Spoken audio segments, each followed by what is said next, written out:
ঢাকা শহরের যে রাস্তা দেখেন, যে কোনো সিটির ভিতরের যে রাস্তাগুলা, এখানে কার অনুমতিতে কিংবা কার আদলে কিংবা কার লাভের জন্য এই রাস্তাগুলো দেওয়া হয়েছে কাঁচা বাজারের দখলে।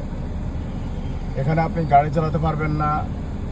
আর রাস্তায় আছে ইজি বাইকের দৌরাত্ম্য, ইজি বাইক। আর দেখেন মানুষ কীভাবে রাস্তার উপরে, রাস্তাঘাটের ক্যানের রাস্তার উপরে আমাকে বাজার করতে হবে।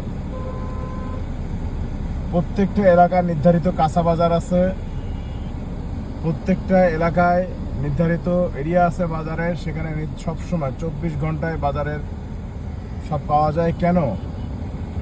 এটা দেশ কি কখনো কি ভালো হবে না? এদেশকে দেখার জন্য কোনো দিন কোনো মানুষ তৈরি হবে না। এদেশ কবে একটা সুন্দর সুশৃঙ্খল সাজানো একটা দেশ হবে, সেটা বোধহয় কখনো সম্ভব না। কারণ আমরা বাঙালি জাতি হিসাবে খুবই খুবই আমরা জঘন্য একটা জাতি। দেখেন ইজি বাইক, দেখেন টোটালটা রাস্তা ইজি বাইক চলবে। একটা নির্দিষ্ট নীতিমালা থাকা উচিত, যে নীতিমালার ফলে আদার্স রাস্তায় কোনো জ্যাম হবে না, রাস্তায় কোনো মানুষ ভালোভাবে চলতে পারবে।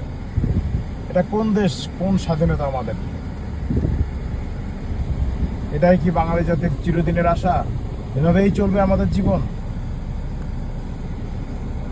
দেখেন রাস্তা টোটালি বন্ধ, ইজি বাইক রাস্তার সামনে এসে দাঁড়ায় থাকে, ও চলতে পারে না, ও কাউকে চলতে দেয় না, ও কাউকে কিছু মনেও করে না।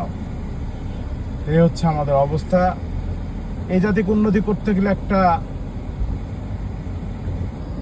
অন্য ধরনের আমাদের যে শাসন ব্যবস্থা এবং যে নীতিমালা, এই নীতিমালা পরিবর্তন করা দরকার।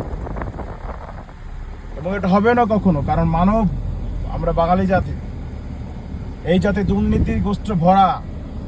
আজকে আপনি নিয়ম করবেন, কালকে আপনার সামনে কোটি টাকার অপশন আসবে, ওই নিয়ম শেষ হয়ে যাবে। এটাই হচ্ছে আমাদের বাংলাদেশ, বাঙালি জাতি। পুরোটা রাস্তার উপরে কাঁচা বাজারের দখল। সারাটা রাস্তা কাঁচা বাজার, মাছ বাজার, ফল বাজার। কেন রাস্তার উপরে থাকতে হবে? ঋষিকার জায়গা নাই?